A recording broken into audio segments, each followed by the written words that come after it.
All right. Numbers chapters 21 through 25 today. The bronze serpent, chapter 21. When the Canaanite, the king of Arad, who lived in the Negeb, heard that Israel was coming by the way of Atharim, he fought against Israel and took some of them captive. Then Israel made a vow to the Lord and said, "If you will indeed give this people into our hands, then we will utterly destroy their towns." The Lord listened to the voice of Israel and handed over the Canaanites, and they utterly destroyed them and their towns, so the place was called Hormah. From Mount Hor they set out by the way to the Red Sea, to go around the land of Edom, but the people became impatient on the way. The people spoke against God and against Moses. "Why have you brought us up out of Egypt to die in the wilderness? For there is no food and no water, and we detest this miserable food." Then the Lord sent poisonous serpents among the people, and they bit the people, so that many Israelites died. The people came to Moses and said, "We have sinned by speaking against the Lord and against you. Pray to the Lord to take away the serpents from us." So Moses prayed for the people, and the Lord said to Moses, "Make a poisonous serpent and set it on a pole, and everyone who is bitten shall look at it and live." So Moses made a serpent of bronze and put it upon a pole, and whenever a serpent bit someone, that person would look at the serpent of bronze and live. The Israelites set out and camped in Ebeth. They set out from Ebeth and camped at Abarim, in the wilderness bordering Moab towards the sunrise. From there they set out and camped in the Wadi Zered. From there they set out and camped on the other side of the Arnon in the wilderness that extends from the boundary of the Amorites. For the Arnon is the boundary of Moab, between Moab and the Amorites. Wherefore it is said in the book of the wars of the Lord, Waheb in Supna, and the Wadis, the Arnon and the slopes of the Wadis, that extend to the seat of Ar and lie along the border of Moab. From there they continued to Beer, that is the well of which the Lord said to Moses, "Gather the people together, and I will give them water."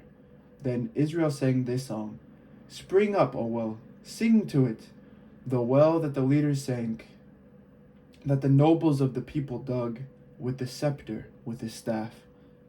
From the wilderness to Matana, from Matana to Nahalil, from Nahilil to Bamoth, and from Bamoth to the valley lying in the region of Moab by the top of Pisgah that overlooks the wasteland." Then Israel sent messengers to King Sihon of the Amorites, saying, "Let me pass through your land. We will not turn aside into field or vineyard. We will not drink the water of any well. We will go by the king's highway until we have passed through your territory." But Sihon would not allow Israel to pass through his territory. Sihon gathered all his people together and went out against Israel to the wilderness. He came to Jahaz and fought against Israel. Israel put him to the sword and took possession of his land from the Arnon to the Jabbok, as far as to the Amorites. For the boundary of the Ammonites was strong. Israel took all these towns, and Israel settled in all the towns of the Amorites, in Heshbon, and in all its villages. For Heshbon was the city of King Sihon of the Amorites, who had fought against the former king of Moab and captured all his land as far as the Arnon. Therefore the ballad singers say, "Come to Heshbon, let it be built. Let the city of Sihon be established, for fire came out from Heshbon. Flame from the city of Sihon, it devoured Ar of Moab, and swallowed up the heights of the Arnon. Woe to you, O Moab! You are undone, O people of Chemosh. He has made his sons fugitives and his daughters captives to an Amorite king, Sihon. So their posterity perished from Heshbon to Dibon, and we laid waste until fire spread to Medeba." Thus Israel settled in the land of the Amorites. Moses sent to spy out Jazer, and they captured its villages and disposed the Amorites who were there. Then they turned and went up the road to Bashan, and King Og of Bashan came out against them, he and all his people, to battle at Edrei. But the Lord said to Moses, "Do not be afraid of him, for I have given him into your hand with all his people and all his land. You shall do to him as you did to King Sihon of the Amorites, who ruled in Heshbon." So they killed him, his sons and all his people, until there was no survivor left, and they took possession of his land. Balak summons Balaam to curse Israel. The Israelites set out and camped in the plains of Moab, across the Jordan from Jericho. Now Balak son of Zippor saw that all Israel had done to the Amorites. Moab was in great dread of the people because they were so numerous. Moab was overcome with fear of the people of Israel. And Moab said to the elders of Midian, "This horde will now lick up all that is around us, as an ox licks up the grass of the field." Now Balak, son of Zippor, was king of Moab at the time. He sent messengers to Balaam, son of Beor, at Pethor, which is on the Euphrates, in the land of Ammon, to summon him, saying, "A people has come out of Egypt. They have spread over the face of the earth, and they have settled next to me. Come now, curse this people for me, since they are stronger than I. Perhaps I shall be able to defeat them and drive them from the land, for I know that whoever you bless is blessed, and whomsoever you curse is cursed." So the elders of Moab and the elders of Midian departed with the fees for divination in their hand, and they came to Balaam and gave him Balak's message. He said to them, "Stay here tonight, and I will bring back word to you, just as the Lord speaks to me." So the officials of Moab stayed with Balaam. God came to Balaam and said, "Who are these men with you?" Balaam said to God, "King Balak, son of Zippor of Moab, has sent me this message. A people has come out of Egypt and has spread over the face of the earth. Now come, curse them for me. Perhaps I shall be able to fight against them and drive them out." God said to Balaam, "You shall not go with them. You shall not curse the people, for they are blessed." So Balaam rose in the morning and said to the officials of Balak, "Go to your own land, for the Lord has refused to let me go with you." So the officials of Moab rose and went to Balak and said, "Balaam refuses to come with us." Once again, Balak sent officials more numerous and more distinguished than these. They came to Balaam and said to him, "Thus says Balak son of Zippor, do not let anything hinder you from coming to me, for I will surely do you great honor, and whatever you say to me I will do. Come, curse this people for me."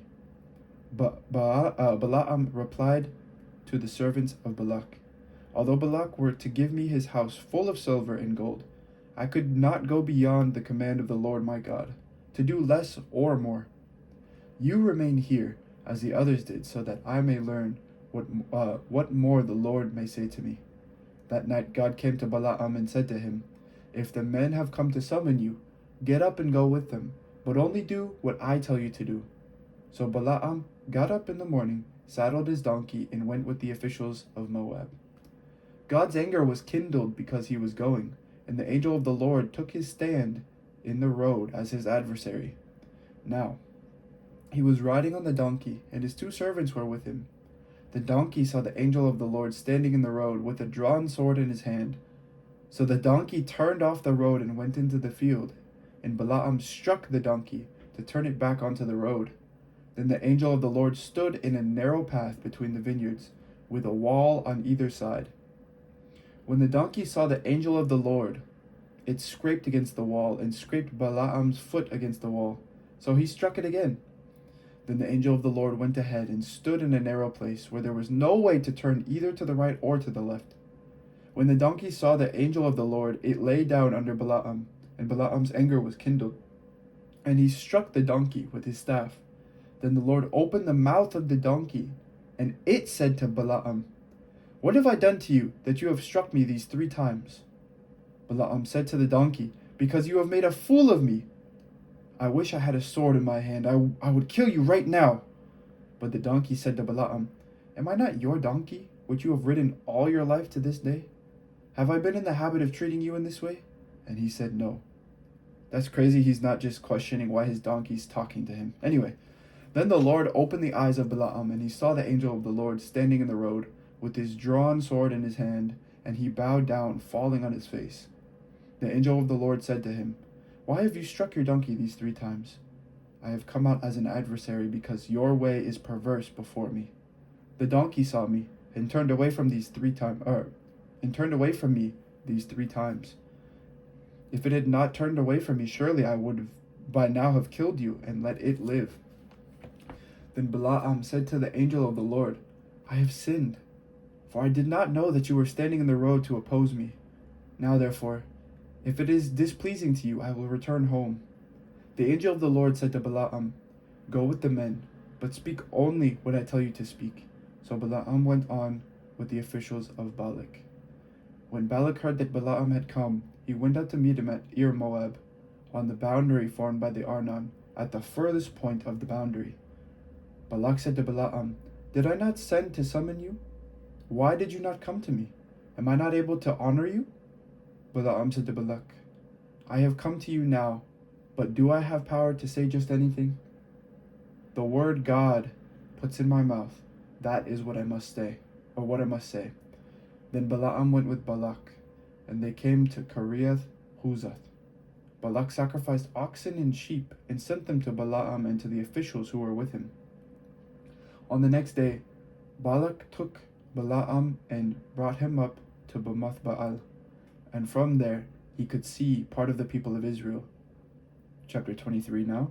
Then Balaam said to Balak, "Build me 7 altars here and prepare 7 bulls and 7 rams for me." Balak did as Balaam had said, and Balak and Balaam offered a bull and a ram on each altar. Then Balaam said to Balak, "Stay here beside your burnt offerings while I go aside. Perhaps the Lord will come to meet me. Whatever he shows me, I will tell you." And he went to a bare height. Then God met Balaam, and Balaam said to him, "I have arranged the 7 altars and have offered a bull and a ram on each altar." The Lord put a word in Balaam's mouth and said, "Return to Balak, and this is what you must say." So he returned to Balak, who was standing beside his burnt offerings with all the officials of Moab. Then Balaam uttered his oracle, saying, "Balak has brought me from Aram, the king of Moab, from the eastern mountains. Come, curse Jacob for me. Come, denounce Israel. How can I curse whom God has not cursed? How can I denounce those whom the Lord has not denounced? For from the top of the crags I see him, from the hills I behold him. Here is a people living alone and not reckoning itself among the nations. Who can count the dust of Jacob, or number the dust cloud of Israel? Let me die the death of the upright, and let my end be like this." Then Balak said to Balaam, "What have you done to me? I brought you to curse my enemies, but now you have done nothing but bless them." He answered, "Must I not take care to say what the Lord puts into my mouth?" So Balak said to him, "Come with me to another place for which you may see them. You shall see only part of them, and shall not see them all. Then curse them for me from there." So he took him to the field of Zophim, to the top of Pisgah. He built 7 altars, and offered a bull and a ram on each altar. Balaam said to Balak, "Stand here beside your burnt offerings, while I meet the Lord over there." The Lord met Balaam, put a word into his mouth, and said, "Return to Balak, and this is what you shall say." When he came to him, he was standing beside his burnt offerings with the officials of Moab. Balak said to him, "What has the Lord said?" Then Balaam uttered his oracle, saying, "Rise, Balak, and hear. Listen to me, O son of Zippor. God is not a human being, that he should lie, or a mortal, that he should change his mind. Has he promised, and will he not do it? Has he spoken, and will he not fulfill it? See, I received the command to bless. He has blessed, and I cannot revoke it.